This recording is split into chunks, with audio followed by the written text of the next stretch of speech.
Hello student, अपनी JEE 2026 की series में सर्किल पे देखिए एक अच्छा क्वेश्चन लेकर आया हूं। आप इसको खुद से ट्राई करिए।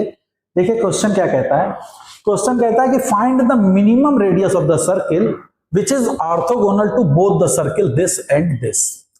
मतलब अब एक ऐसे सर्किल की रेडियस हमको बतानी है जो मिनिमम हो और इन दोनों सर्किल को ऑर्थोगोनली इंटरसेक्ट कर रहा है। तो हमको मालूम है कि ये दोनों सर्किल की इक्वेशन है S1 और S2। तो अगर कोई सर्किल इन दोनों को ऑर्थोगोनली कट करेगा तो उस सर्किल का सेंटर इनके रेडिकल एक्सिस पे लाई करेगा। तो इसी प्रॉपर्टी को आप यूज करते हुए मैंने रेडिकल एक्सिस दोनों गिवन सर्किल की निकाली और उसको सॉल्व जब करेंगे तो वो आ रहा बच्चों x इक्वल टू 2। इसका मतलब है जो रिक्वायर्ड सर्किल है जो दोनों को ऑर्थोगोनली कट कर रहा है उसका सेंटर जो होगा वो 2, H हो जाएगा। तो उस सर्किल की हम बच्चों इक्वेशन लिख सकते हैं इस तरीके से, जो S3 मैंने लिखा है, that is x square plus Y square minus 4x minus 2hy plus c equal to 0। अब हमारे ये सर्किल दोनों सर्किल को ऑर्थोगोनली कट कर रहा है। तो ऑर्थोगोनैलिटी की मैं कंडीशन लगाने के लिए मैं पहले S1 और S3 को कंसीडर कर रहा हूं।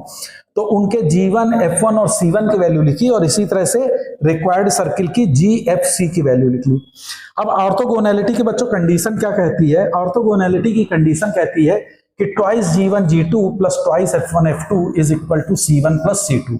Now put the values as once you put the value you will get that C becomes -11। अब देखो बच्चों C की वैल्यू जैसे ही -11 आएगी तो इसका रेडियस जो होगा उस सर्किल का वो हो जाएगा under root 4 plus F square plus 11 that comes out to be under root 4 plus 11 plus F square. अब वो हो जाएगा under root 15 plus F square. और मिनिमम रेडियस चाहिए तो F की वैल्यू क्या होनी चाहिए? 0 हो जानी चाहिए। तो जैसे ही F की वैल्यू 0 होगी तो minimum radius will becomes under root 15, जो कि आपका ऑप्शन C था। So the option is C is correct. तो आई थिंक आपको वीडियो समझ में आया होगा कि ऑर्थोगोनैलिटी में किस तरह से रेडिकल एक्सिस का यूज किया गया है। तो इसी तरह से मेरे वीडियोस को देखते रहिए। Thank you.